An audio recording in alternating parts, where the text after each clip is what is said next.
I understand the situation is complicated, but we need a resolution soon. We're doing everything we can within the legal parameters. If we adjust the boundary right here, it should work. Yes, that seems fair. I agree. Let's move forward with that plan. 1. It started with something so small that most people would laugh it off, and a simple wind chime hanging outside a quiet suburban home. But in neighborhoods ruled by strict HOA boards, even the smallest sound can become a battlefield.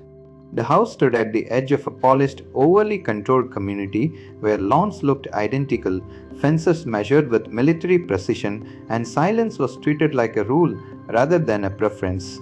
The kind of place where individuality didn't just stand out, it got targeted. The owner of the house had placed a single wind chime on the front porch, not loud, not disruptive, just a soft wooden piece that moved with the breeze. It was meant to bring peace and a calming rhythm during quiet evenings. But in a neighborhood where control mattered more than comfort, peace was apparently not allowed if it was approved. At first, it was subtle complaints, then written warnings, then official notices claiming noise disturbance. The idea that a gentle chime could violate community standards sounded absurd.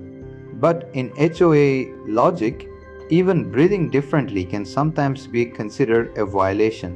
What made it worse was how quickly things escalated. The HOA didn't just ask for it to be removed, they demanded compliance, threatened fines, and treated the situation like a serious offense. The homeowner wasn't just dealing with neighbors anymore, and it was an organized system designed to enforce conformity, and that's where everything shifted. Because instead of removing the wind chime, something very different began to form. A response not driven by anger alone, but by patience, strategy, and an understanding of how rules could be used in unexpected ways. What followed wasn't bowed at first, it wasn't immediate, it was calculated, and when it finally unfolded, the entire neighborhood would feel it in a way no one could ignore. Bro, hearing this situation alone already shows how some HOA boards turn everyday living into a controlled environment where personality is treated like a problem. But this wasn't going to end with silence. It was going to end with sound and everywhere. 3. The neighborhood looked perfect from the outside. Almost too perfect in a way that made it feel less like a living space and more like a controlled exhibit. Every lawn was trimmed to identical height, and every maze box stood in uniform alignment. And every house carried the same color palette approved by a committee that never seemed to sleep. The homeowner moved in with the expectations that most people bring into such communities: safety, cleanliness, structure, and predictable surroundings. At first, everything matched those expectations. The streets were quiet, the neighbors polite, and the HOA rules seemed like simple guidelines that kept order intact. But order in this place wasn't just encouraged, it was enforced with precision. It started with small things. A slightly different shade of garden decoration was flagged, and a slightly taller plant was mentioned in a compliance reminder. The tone was always polite, but the message was firm, and conformity was not optional. The homeowner, wanting a peaceful life, adapted quickly. Adjustments were made, colors were changed, and small details were modified. Everything seemed manageable until the wind chime appeared. It was a simple wooden structure, nothing flashy or modern. It produced a soft, natural sound that blended with the wind rather than overpowering it for the homeowner. It wasn't decoration, it was comfort, a reminder of calm moments after long days. At first, no one noticed it. Days passed normally. The chime swayed gently with natural air movement, producing occasional soft tones that barely carried beyond the porch. Then came the first notice. It wasn't aggressive, but it was clear, and the HOA considered the sound unapproved environmental noise. That phrase alone felt strange, almost robotic, as if nature itself required permission to exist. 4. The homeowner tried to understand it. How could something so subtle be considered disruptive? There were louder things in the neighborhood: lawnmowers, barking dogs, construction tools, but none of those seemed to trigger concern. Still, compliance was attempted and the chime was adjusted slightly, repositioned to reduce movement. The sound became even softer, but the second notice followed quickly, and then the third, each one escalating in tone and each one narrowing the acceptable boundaries further until it was no longer about noise at all, it became about control. The HOA wasn't negotiating, it was instructing. The homeowner began noticing patterns. Other residents rarely expressed individuality. Everything seemed curated. Even outdoor decorations followed invisible rules. The neighborhood wasn't just regulated, it was shaped to eliminate unpredictability. And that's when a shift began internally. Not rebellion yet, but observation, careful attention to how enforcement worked, how rules were written, and how small details were used as leverage. Because something about the situation didn't feel balanced. A single wind chime was being treated with the same seriousness as structural violations. And that imbalance raised a deeper question: what exactly was the system protecting? The homeowner did not respond emotionally. There were no arguments, no confrontations. Instead, there was silence and analysis, the kind of silence that often comes before strategy forms. The HOA believed compliance was happening, but in reality, something else was forming beneath the surface. And the wind continued to move through the porch, and every small sound from the chime became a reminder that even the smallest freedoms were now under scrutiny. What no one in the neighborhood realized yet was that this wasn't the end of the story. It was the beginning of something far more structured, something patient. The next phase didn't arrive with noise, it arrived with paperwork. After the initial notices regarding the wind chime, the tone of communication shifted from polite enforcement to structured pressure. Every message carried the same underlying message: remove the chime or face consequences that would escalate. Within the HOA system, the homeowner, however, did not react in the expected way. There was no removal, no confrontation, and no emotional response that the HOA could easily categorize or escalate against. Instead, there was silence. And in a system built on predictable reactions, silence becomes difficult to control. Days passed, and the wind chime continued its soft presence.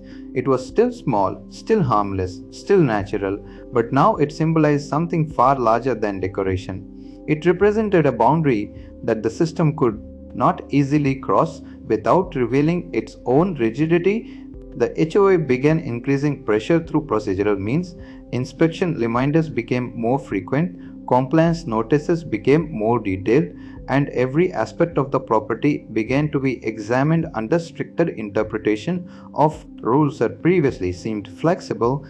But what made the situation unusual was how the homeowner responded to each escalation. There was no visible resistance. Everything appeared compliant on the surface. The lawn remained trimmed. Exterior conditions stayed within regulation. Even minor suggestions from HOA notices were quietly acknowledged and addressed, except for one thing: the wind chime remained, and that single detail began to disturb the balance. In neighborhoods like this, control depends not only on rules but on precedent. If one small exception is tolerated, others begin to question boundaries. The HOA understood this deeply. What they did not anticipate was how a minor object could become a symbolic test of authority. As days turned into weeks, the HOA board began to shift focus internally. Meetings that were once routine started revolving around a single issue that should have been insignificant. The wind chime had become a point of discussion not because of its impact, but because of its persistence. The homeowner, meanwhile, began observing something important. Every enforcement action followed patterns. Every rule had structure. Every limitation had technical wording that could be interpreted in multiple ways. And within those patterns, there were gaps. Small gaps, but enough to matter.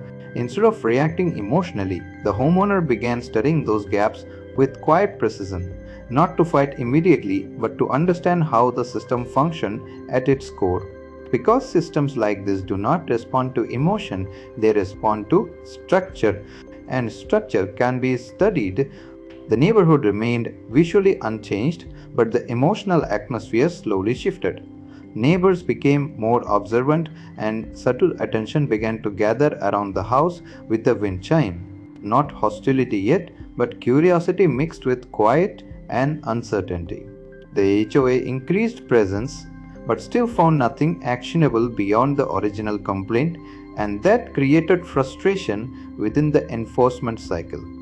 When authority cannot easily enforce compliance, it begins to escalate interpretation. And that escalation was approaching, but beneath all of this, the homeowner was no longer simply waiting. A plan was forming, not through anger, but through understanding how sound, space, and structure could be used in a way that stayed within legal boundaries but disrupted control at scale. The wind chime was no longer just a chime, it was becoming the foundation of something much larger, and the neighborhood had no idea yet how far this would expand. 7. It began with observation rather than action. The homeowner noticed something most people would ignore. Wind behaves differently depending on structure. In a tightly packed neighborhood with aligned houses, airflow doesn't move evenly. It creates channels, small accelerations, and unpredictable turbulence patterns. Most residents never notice it, but anything suspended outside, flags, decorations, chimes, reacts to it constantly, and that meant sound could be shaped by environment itself.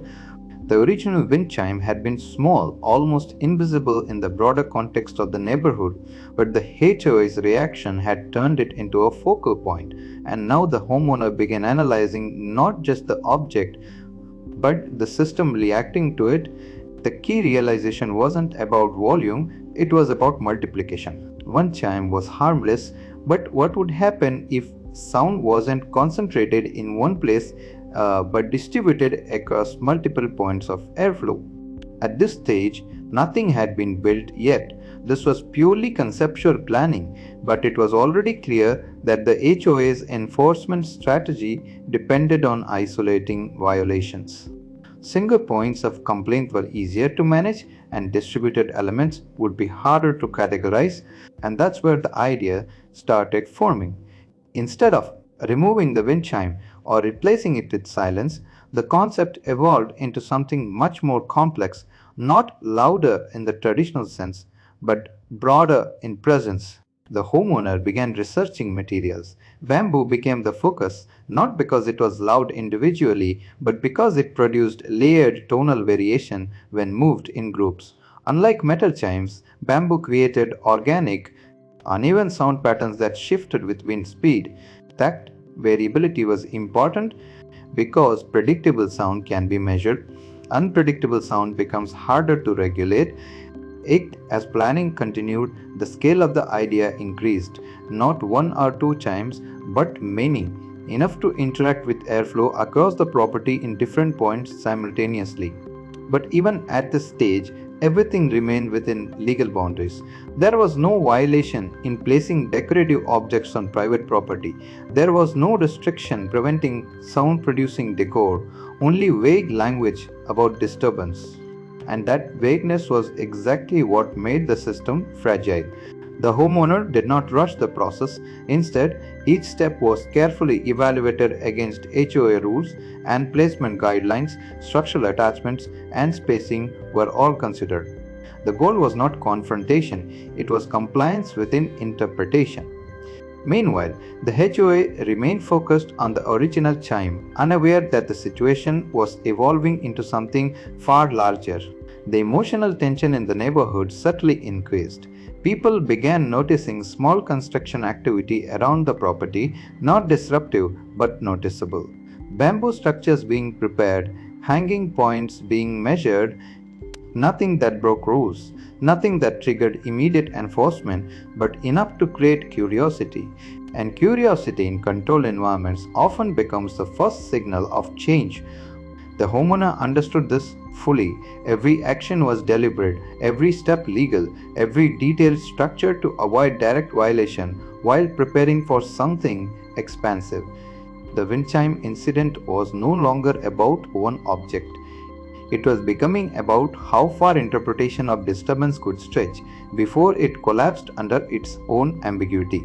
and that question was about to be tested in a way the HOA did not expect. 9. The transformation did not happen overnight. It unfolded in stages, almost like construction rather than retaliation. Each bamboo chime was installed with deliberate spacing, each structure aligned with airflow patterns observed across weeks. The goal was not randomness, but interaction. As the number increased, something subtle began to change in the environment.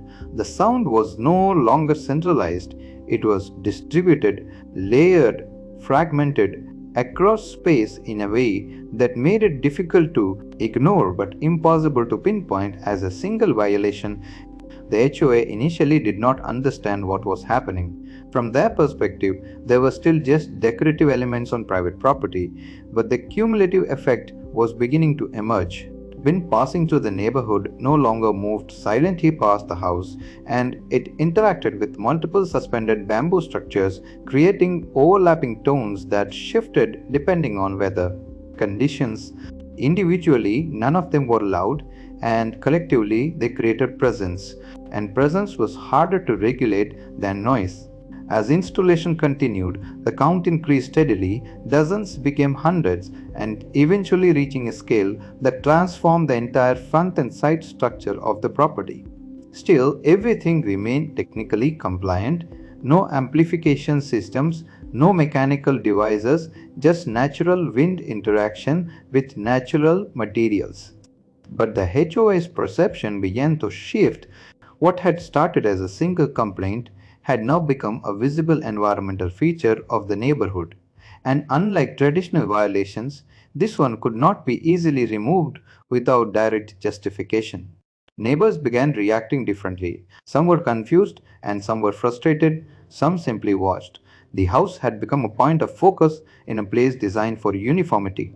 10 and the HOA board, realizing that escalation was no longer simple, began reviewing options internally, but every angle led back to the same limitation. There was no clear violation strong enough to enforce removal without legal exposure, and that realization created internal pressure within the system itself. Because control systems are most vulnerable when rules cannot be applied consistently, by the time the installation reached its peak, the house was no longer visually ordinary.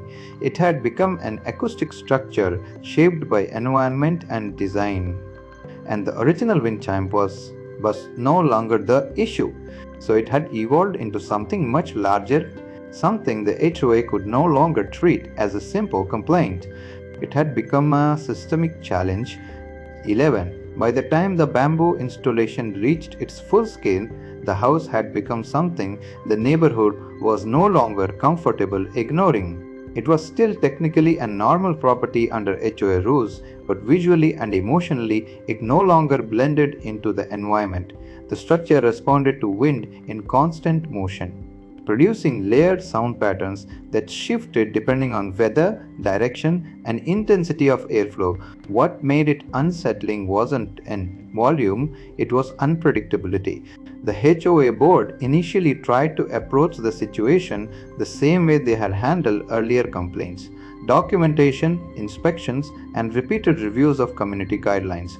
But every path led back to the same conclusion. There was no direct violation strong enough to justify forced removal, and that created tension inside the system itself. Because HOA enforcement is not just about rules, it is about consistency. Once consistency breaks, authority becomes harder to maintain. Meetings became longer, discussions became repetitive, and the same property was reviewed again and again, each time producing the same outcome but with increasing frustration. The issue was no longer just the wind chimes, it was the inability to stop them through standard procedures. Meanwhile, the neighborhood atmosphere began to shift. Residents who once ignored minor HOA activity were now paying attention. The house had become a constant presence in their daily environment, not intrusive but impossible to mentally filter out. The wind carried sound differently through the streets, creating moments of layered ambient noise that came and went unpredictably. Some neighbors interpreted it as artistic expression, Others saw it as disruption, but most simply did not understand how something so natural could cause so much debate. And that confusion slowly weakened the HOA's position, because authority depends not only on rules but on shared agreement that those rules make sense. 12. The homeowner remained consistent throughout all of this. No public arguments, no emotional escalation, no visible confrontation. Everything remained within property boundaries and legal allowances. That restraint made enforcement even more difficult because there was no clear target beyond interpretation itself. Attempts were made to revisit noise clauses, but those clauses were originally designed for mechanical or amplified sound, not natural wind interaction. The bamboo chimes existed in a legal gray area that the HOA had never properly accounted for. And that gray area became the center of the entire conflict.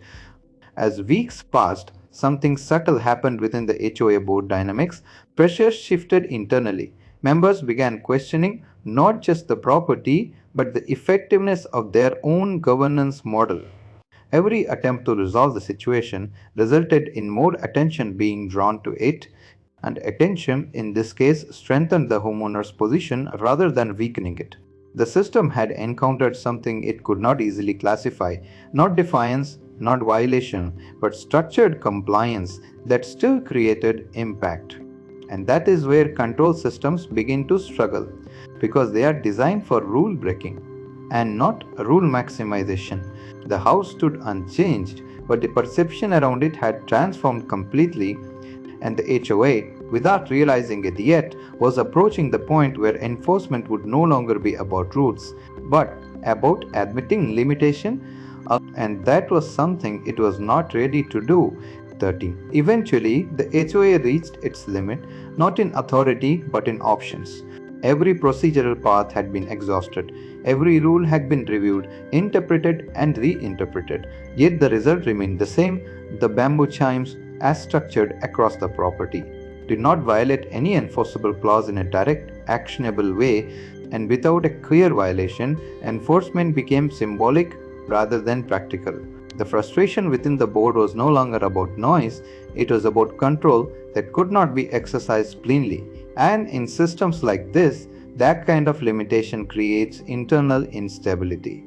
Eventually, enforcement attempts slowed, notices stopped escalating, and inspections became less frequent, not because the situation was resolved, but because continued action produced no change in outcome. The homeowner did not remove anything, but nothing more was added either, and over time, the neighborhood adapted. What once felt like disruption became background. The bamboo chimes remained part of the environmental soundscape, shifting with weather and season. Some residents eventually stopped noticing them entirely. Others came to associate them with the house itself, like a permanent feature of the community. The HOA, however, quietly adjusted its internal guidelines in later meetings. Language around environmental sound disturbance became more detailed, more specific, more restrictive, but those changes did not apply retroactively. And that detail mattered because the situation had already ended in practice, even if it never ended in official acknowledgement. The homeowner's approach had not been aggressive, it had not been loud in the confrontational sense, and instead, it had exposed a limitation in how structured control systems interpret natural variability. And that is what made the outcome so unusual.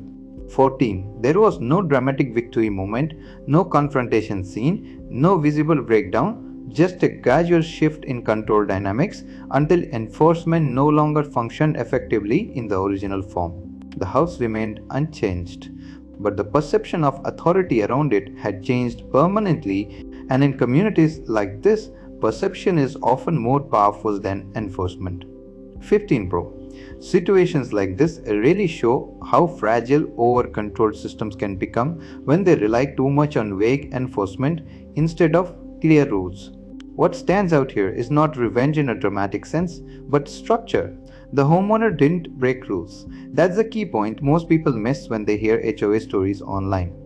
Everything stayed technically compliant, but the interpretation of those rules exposed how inconsistent enforcement can become when things aren't clearly defined. And honestly, that's something a lot of real HOA communities struggle with. Rules that are written broadly might feel flexible at first, but over time they create exactly this kind of conflict because enforcement becomes subjective instead of objective. That's exactly how small disputes escalate into long term board level issues. Another thing worth noticing is patience. There was no emotional reaction driving immediate escalation. Instead, everything unfolded slowly within legal and structural boundaries. That kind of approach doesn't give authority systems easy leverage because enforcement depends on clear violations, not interpretations that keep shifting depending on context. And let's be real, this is why many HOA conflicts online feel so repetitive.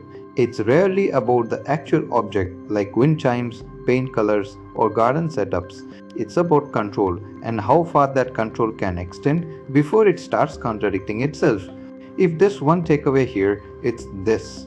When rules are unclear, consistency becomes more powerful than confrontation. And sometimes the system corrects itself not through conflict but through exposure of its own limitations. If you enjoyed this HOA style revenge breakdown, make sure to like the video, subscribe for more real life inspired Reddit narration stories, and drop a comment with your own HOA and neighbor experiences because honestly, some of the wildest stories don't happen online, they happen right next door.